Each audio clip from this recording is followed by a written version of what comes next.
ێکی گرنگی هەفتەی 28 خولی ناوی عراق نەورۆز میوانداری لە زەورای خاوەنی زۆرترین نازناوی خولی عراقی دەکات و هەردووانش داریگای زانکۆ دوای نامەدەکارەکانیان بۆ ڕوبەڕووبوونەوەی نێوانیان کۆتایی پێێنا.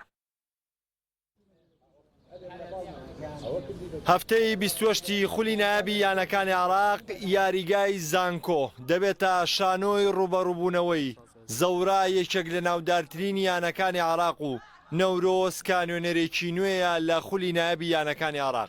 هەردوو یانە با شێوەیەکی بەهێز دوای نامەدەکارەکانیان بۆ ڕوبەڕووبوونەوەی نێوانیان ئەنجامدا کە لە یاریچوونیشدا زەورا بە 2 گۆڵ بەرامبەر بە گۆڵێک سەرکەوتنی تۆمار کردبوو.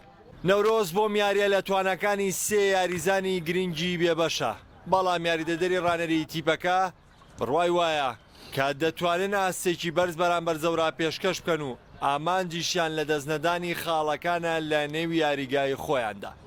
بەڵێ ڕاستی ئەمە قۆناغی دووەم ئەتوانم بڵێم ئەنجامەکانمان بە تایبەتی لە نێو یاریگای خۆمان ئەنجامی باشمانە بووە بۆ یاری بەیانیش کە لەگەڵ یانەی زەورای هەمومانەوە زین کە ینی زەورایانێکی بەهێزی خولی عێراقیە بۆ یاری بەیانی ئێمە ئامادەین وەلەو دوو یاریزانمان کە بنیامین و ئاسۆ و زائیدەن سەجاد گۆڵچی کە لە یاری پێش و کارتی سووری وەرگر ئامادە نابن، بەڵام ئەلحەمدولایە ئێمە ئەم چەند ڕۆژێکە لە بەردەستمانە بۆ خۆمان باشی ئامادە کردو بۆ یاری و یاریزانەکانیش خۆیان زۆر باشی ئامادە کردو گرنگی بۆ یاریایان ئێمە نامانێت لە قۆناغی دوم بە تایبەت لە ناو یاریگای خۆمانە خاڵ لە دەست بێت. لە بەرامبەردا یانەی زەورا ماوەی 6 یاریە هیچ گۆڵێکی تۆمار نەکردووە. تیپەکە کا بە کۆکردنەوەی 46 خاڵ لە پلەی پێنجەمی خولی نایابی عراق دێت لە بارودۆخێکی سەختدا گوزەر دەکات. کاپنی یانەکە ژاشکرای دەکات کە هەوڵ دەدەن یاری نەورۆز بکەنە ڕێچکەی سەرکەوتنەکان و دووبارە بۆ ڕکابەری خولیانەکانی عراق و پلەکانی پێشەوەی ڕیزبەندی بگەڕێنەوە.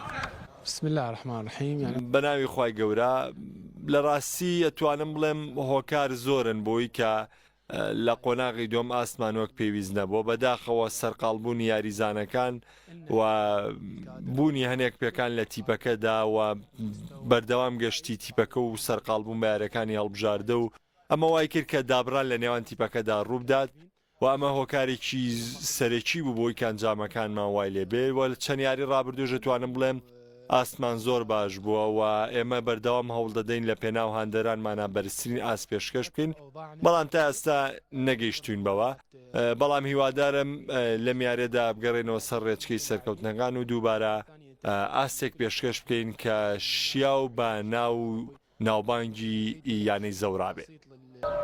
پێش ئەنجامدانی ئەم یاریە یانەی زەورا با کۆکردنەوەی 46 خاڵ لە پلەی پێنجەمی ڕیزبەندی یانە نایابەکانی عراق دێت. یانەی نەورۆزیش هەموو هەوڵێکی بۆمانەوەی لە مەرزەی خولی نایابی یانەکانی عراق.